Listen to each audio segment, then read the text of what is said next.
I'm Eric Loy, and welcome to Eric Loy Interviews.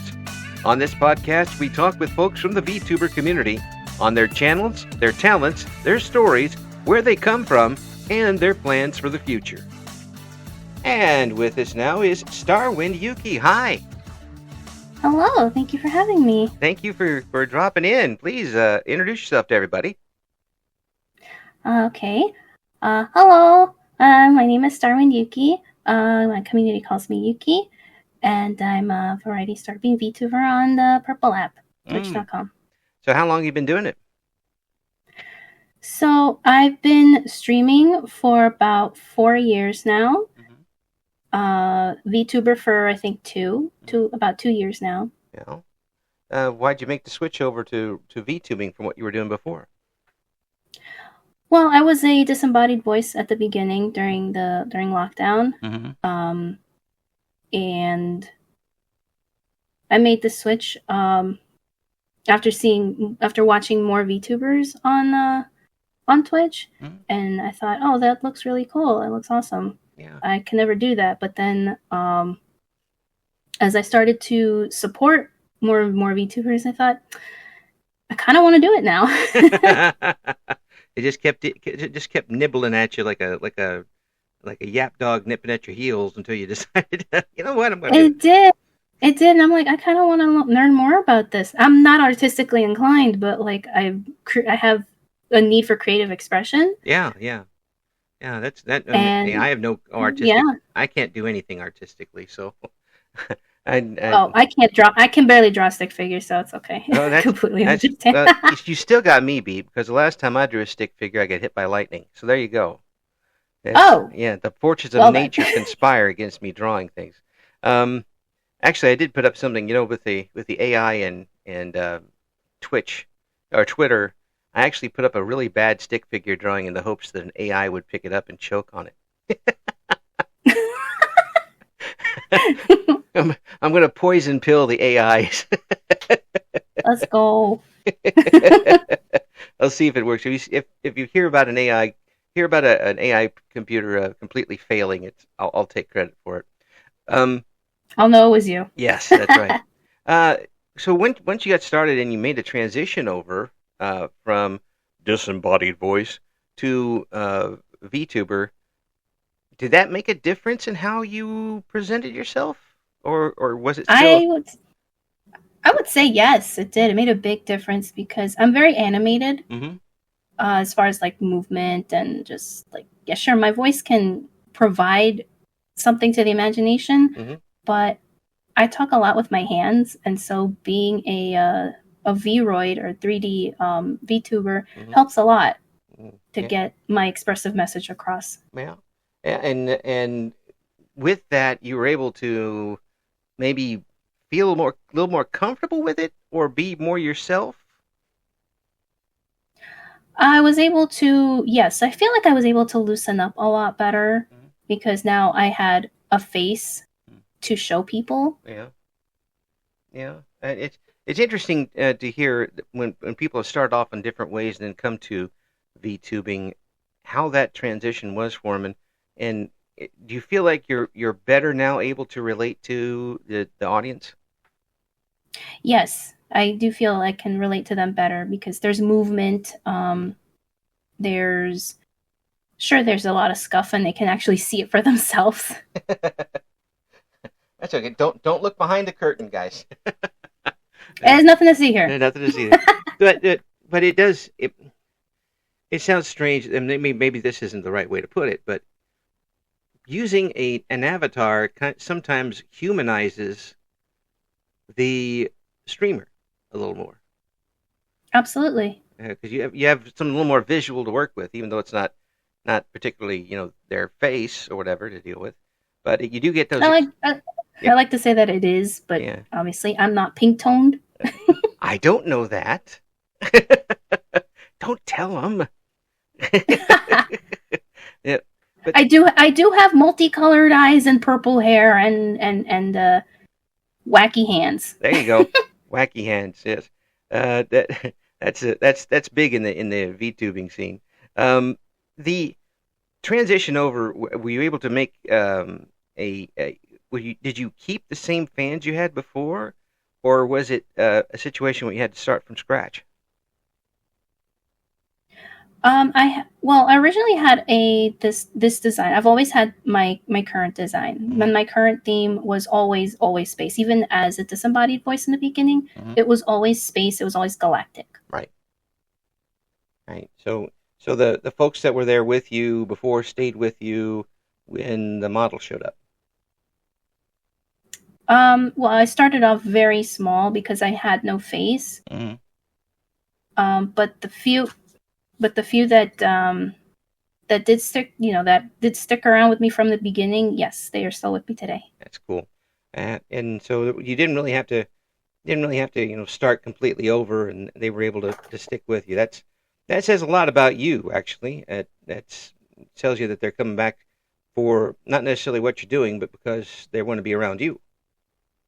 Yeah, my biggest one of my biggest traits that I like to emphasize to my viewers is that I keep it real, even though I'm presented as a model and Mm-hmm. it's fiction. Mm-hmm. The model itself is fiction, but the person behind the model is entirely real, and I still try to keep it real for those people. Yeah. Because there's a certain level of like humanity that ought to be in an entertainer. Mm-hmm.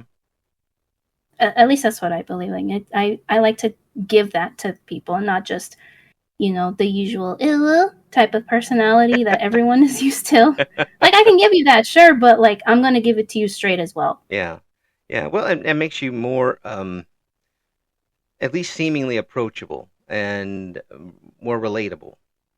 I sure hope so. Yeah. I mean, really, it does, and some folks need to take that advice, especially early on, because then you build that sort of a connection with the people that are coming in, and they really, I mean, you're not your next door neighbors, but they're somebody now. They think they you get to know them, they get to know you a little bit, and they want to come back and be a part of the community. Yes, they want to just kind of keep coming back, like, oh, I like your vibe, like Mm-hmm. you seem like a real person, but not real at the same time. Like, yeah, that's exactly what I'm going for. So when you were watching the VTubers, was that what you wanted in your entertainment? Well, initially it wasn't, but then again, I didn't know what I wanted because I just started streaming as just like a hobby, something to do, maybe monetize, because I couldn't find work at the time. Mm-hmm. But then an IRL friend of mine who is also a VTuber, who actually made my model, Mm-hmm. and eventually she became my roommate. I started to like watch her streams more and more, and how she interacted with her community and how she presented herself, and I thought, this is really interesting. Maybe I could, and I just asked her a bunch of questions because I was very interested in it. I'm like, I wanted to learn more about what you do, VTuber, like how do you do this, and how did you start, and why, and all sorts of questions. And so one day she's like, you want to try for yourself? Here, I'll make your model. I'm like, huh? Oh, well, okay. Wait, what? And I looked up, like, wait, how much does a model cost? But no, she was very generous, and she like walked it over with me, and she's like, so this is how.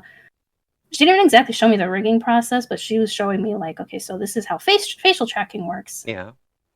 And there was a lot. It's a lot to learn. Yeah. Well, yeah. I mean, you can't just sit down and start doing it if you're using the tracking, and if you're using a static model is one thing, but it's if you're using the tracking, it's a completely different beast, isn't it?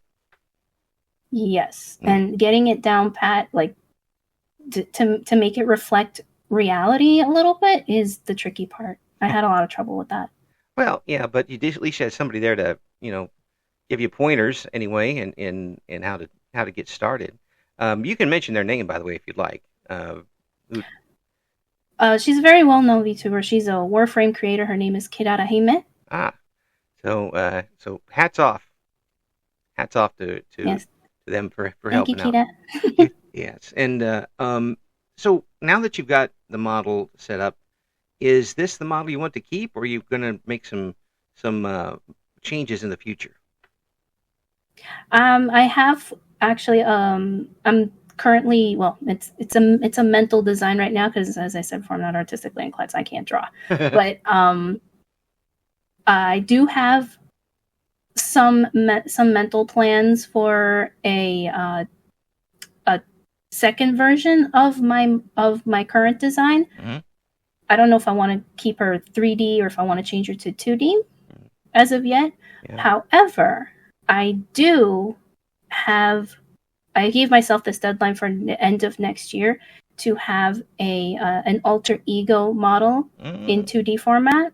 Okay. And she's basically like the more mature goddess version of myself, if you will. The ascended version.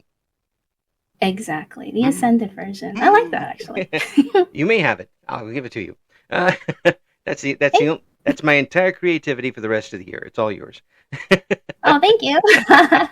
Well, it really sounds like you're enjoying yourself with it. And once you got started, it seems like that it kind of accepted you as much as you accepted it. Am I seeing that right? Yes, I've found that even though I don't stream every year as consistently as most VTubers do, they have like a schedule and they stream a little bit, like at least 5 times a week. I have a full-time job, and therefore I don't have time or energy, mostly energy. I can spare time, but the energy, forget it, because my hours are weird. Yeah. To stream as consistently as others do. But I have found that I do this as a hobby. I do this for fun. And so my growth is slow, but I would say steady for a full-timer, you know? Yeah, I mean, when you consider the situation you've got with the job and stupid life getting in the way, but really, I think that you've got an interesting situation here that, considering that, I mean, you've said on your Twitch page about your hours and when you work your regular job. That could open up some interesting possibilities for you as far as an audience goes.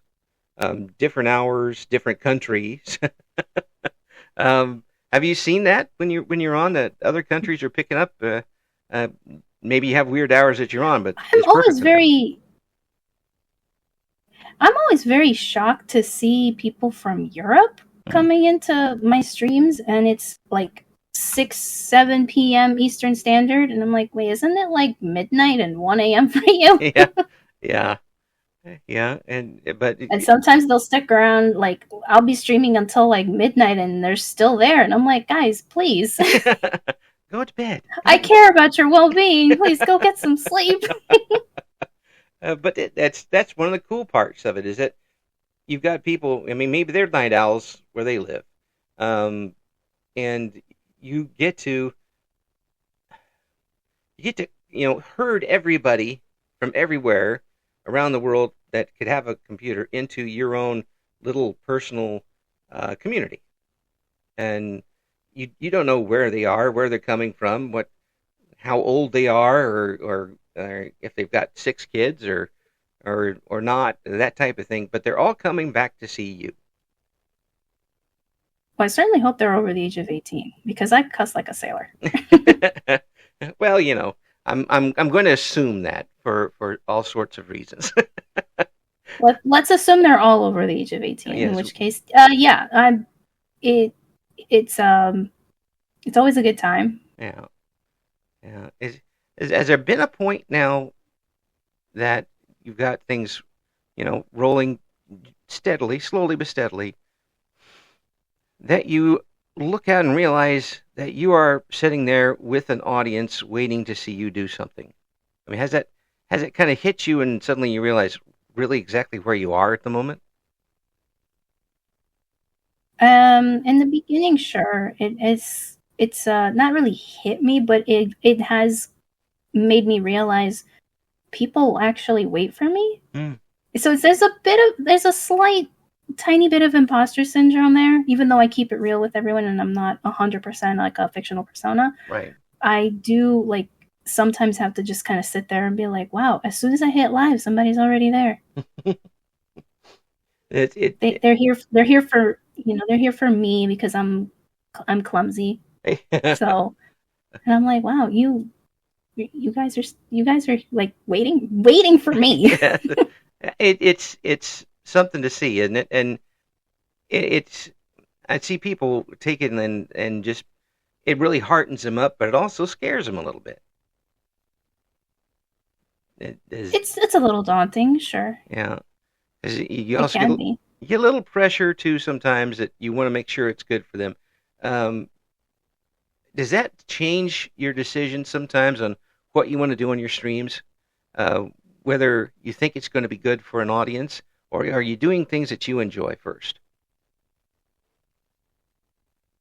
So I feel like my choice in games is very simple, silly, cozy, and much of my viewers, they want to see me play something with a little more action in it, and I totally respect that, and I do accommodate. I do prioritize just kind of doing what I want, because my comfort comes first, but of course my community's comfort matters as well. So I try not to like talk too deeply about certain topics. I definitely don't do politics. Right. Although they want to go there, and I go, okay, listen, I'll say this one thing, but let's move on. Yeah. Yeah. No debates. Thank you very much. No debates, no, because it can get dicey, and I'm not educated enough or qualified even to, be like, hey, yo, time out. Yeah. I need y'all to move on, please. I know it's delicate, but please, let's take this. This is escapism. Yeah. Yeah, it is. We're here for, we're here to have a good time. You're here to laugh at me, and I'm here to be funny and be silly and make you laugh. And there's nothing funny about real life right now. We can talk about that off stream. Yeah. That's for sure, in a lot of different ways. So they always understand. Oh, sorry, let's dial it back. Yeah, and that's funny that you mentioned that, because I wanted to ask you, is this an escape for you too?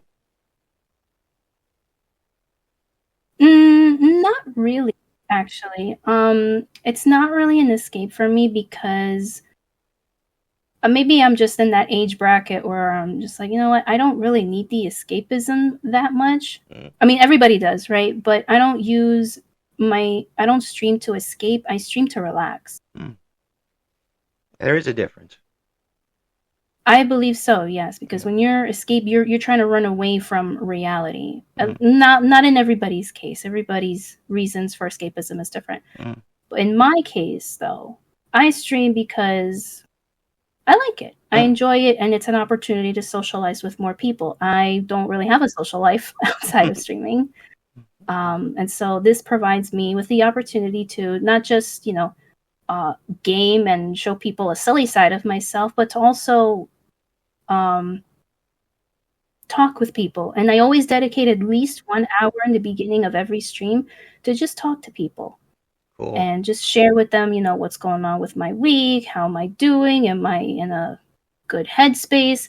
If not, can I talk about it? And I present that platform to my viewers all the same. Like, if you guys need to talk about something, let's do it. Let's talk. This space is for you. Yeah, that's great. I mean, I like that, and I always like the conversation parts. We don't have enough conversation going on these days. It's more people just telling people and things instead of talking about it, I think. And it's one of the things I'm trying to do with these interviews. I'm not grilling anybody over a roast or anything like that. But I just want to, meet people and find out what they're made of and what they've got going on. Once you do that with somebody, well, yeah, I thank you very much. If you can do that with somebody, you make that sort of connection where everybody is comfortable and the shields are down and you can talk like human beings. Exactly. And I think it's great that, you're doing this sort of thing because you're making a connection with other creators who maybe don't know how to do that with their own communities, or they're too shy and they want to, and they just need to know how to go about it. And I think it's very important to connect with your community if you have plans or designs to grow as a creator, no matter what you do. Yeah, absolutely. Now, I have to ask you this though: is the outgoing um, Yuki online, does Yuki online have the same personality as Yuki offline, as far as that goes? Yes. Yes, I keep it very real. Yeah, I'm silly online, I'm silly in real life. There's a time and place for serious. And I exhibit that very, very rarely on stream. It's only if I see like people having a debate that I don't feel qualified to contribute to, and I'll be like, hey, let's move on. But most of the time, like 90% of the time, I'm just my, silly self. Yeah. And but that's exactly the same way in real life. I enjoy being silly because I guess I'm a cheerful person. Well, you can tell because you've got one of those voices that you can tell when you're smiling. And Thank you. it really does come across. Have you always been somebody who wanted to entertain people? No. I studied psychology, and so I like to think that I know something about the human psyche and behavior in general. Right. So, but no, as an entertainer, no, I mean, I dance as a hobby as well as an extracurricular to keep myself active, but I never really thought about being an entertainer. You ever got up on stage as a kid and yes. You did? Did you? Yes, I've performed on stage as a kid. Did you have the solos in choir?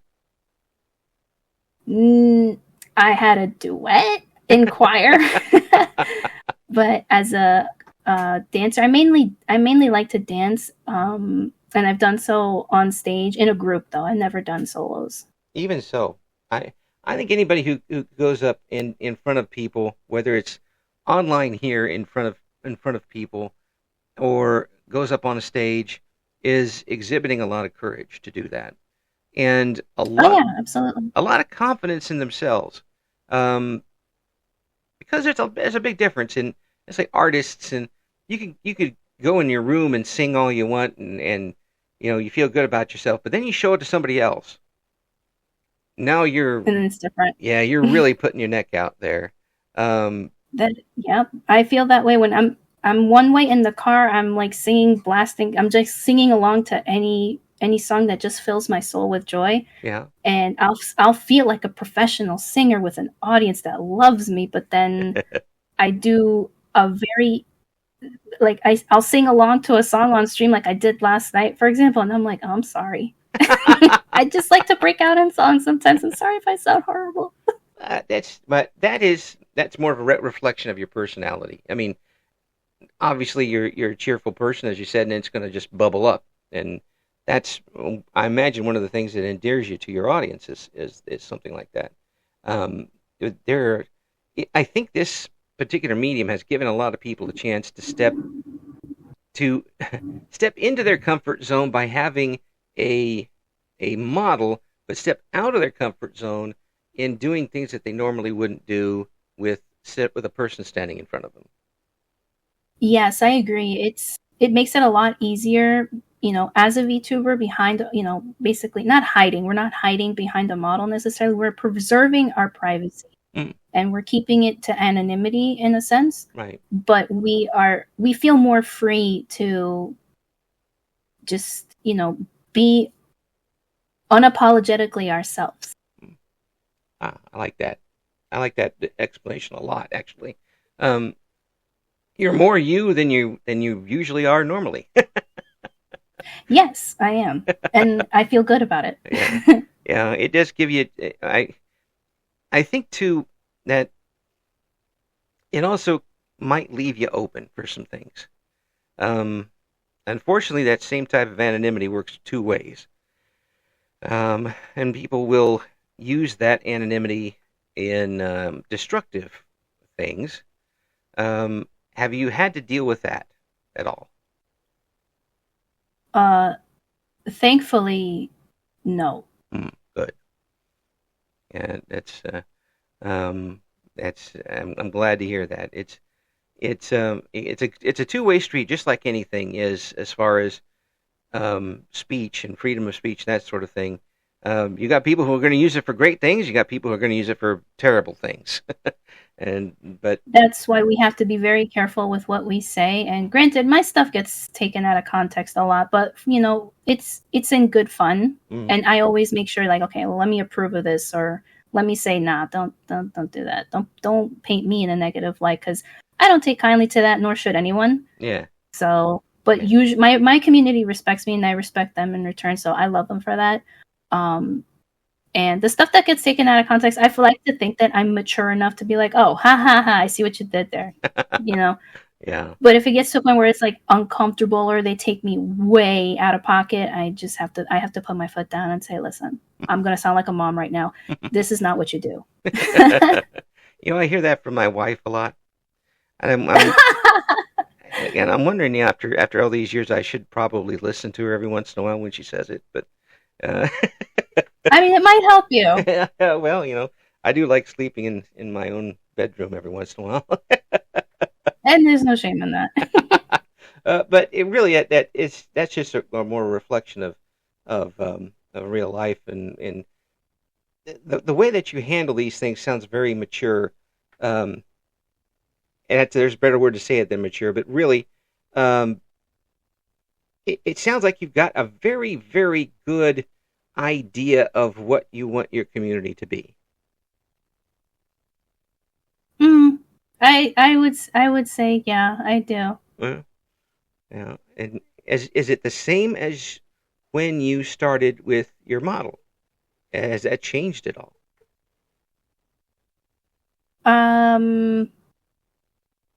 Well, there's more people now, and so there's a little more mitigation. Mm-hmm. Sometimes I do still need versus the beginning, I do now have to set I do now have to clarify, I should say, certain boundaries, because I have I sometimes like to, I don't want to say tease, but let's just say tease my community with a lower range of my voice. Yeah. She's not lewd, but she's captivating, let's say. You're going you're going all Lauren Bacall on him, is what you're doing. I'm sorry, you were cut off. What? I said you're going all Lauren Bacall on him. You're throwing that. Oh, I'm so sorry. I don't mean to. No, that's okay. I'm not trying to go low. It's just that's just, again, that's my nature. Yeah. It's my nature. Like I break, and so I don't consider breaking character, but like it's breaking character a little bit. Yeah. But again, it's difficult to do it for such a long time, to just stay in character. I could never be an actress. Yeah, it is a voice actress perhaps, but not an actress, because I'll break character and I'm gonna give it to you like me, and that's just not how pictures go. If somebody come up and gave you a script and said read it, would you do it? Depends on the mood, like what the character, the mood of the character. Well, yeah, I mean, but yeah, I could do it. Yeah, I practice. I do it for fun. that would be. I was in radio for so long, and radio folks don't really do that very well. We can do the 30-second commercial for the local grocery store, but you give us a character to play, and we're like, no, we just stick with the same voice we've had for 50 years. We'll stick with that. Yeah, if it works, still, like, why not? Yeah, but I do envy those. But no, I do still like to, like, I'll catch myself and then I'll go, oh wait, sorry, here I am. I'm wondering. But then sometimes, if my community redeems that ascended version of myself, then she'll come out and she. So is that it's clean though? She keeps it clean. So that's kind of a hint as to what you're looking for in an ascended model. Yes. So with that character, I would put out new content. And I think people would enjoy it. I think so too. She's not for everyone. But she's there for those who do enjoy it. That's cool. Well, I just have to ask you, with what's going on and how much you're obviously enjoying yourself and how much the folks who are there with you enjoying things, do you have a bigger goal in mind for what you want to do with your channel?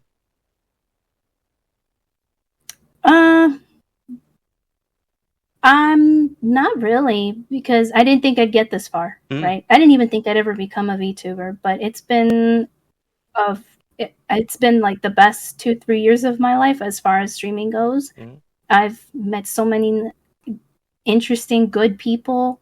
I continue to meet more and more people as far as content, like in the content creation industry, and I think it's been fascinating. It's certainly a learning experience, and I enjoy learning. Yeah. But to become, I don't know, like a big VTuber, no, I don't really have plans for that. It's just more like I mean, if my real life situation changes, then I may have to, consider doing this full time, and that's okay too. Yeah. I mean, I do have these ideas for like content. Again, right now it's just a matter of time and energy. Right. But if my situation ever changes, I actually have more time and energy to make that content a reality, and I just go from there. It's amazing to hear someone as obviously talented and outgoing as yourself have such a realistic outlook as to what they want to do with it. That pairing doesn't happen very often. I feel like it should, but maybe it just doesn't come naturally to people, and maybe it's just a sign of my maturity that these are things that I think about. Well, you need to lose that maturity. Because once you get I can do that. once you get to my age, it doesn't help you very much. They just expect it out of you when you get to my age. But I'll never act like my age. That's good. That's good. But it's great to see that you're enjoying yourself with it, and obviously the folks are enjoying it too. Have you got any big announcement for plans coming up before the end of the year? It's a bit of a stretch, but because I hit 700 followers not too long ago. Congrats. I may only stream twice a week, but I try to go for 3. It's a bit of a stretch, but it'd be great if I could make 1,000 by the end of the year. Yeah, let's give it a shot, folks. We're going to have the links to find out what Yuki's got going on, and I do suggest you check out what Yuki's got to offer. Obviously, from what you've heard, a bubbly pepper pot of a person with a great personality, and also very genuine person as well. I really do appreciate that, and thank you so much for coming on, Yuki. We'll get you on again here real soon. Thank you very much, Eric. Thank you for having me. Thank you for listening to Eric Loy Interviews. Join us again next time when we talk to another member of the always interesting VTuber community.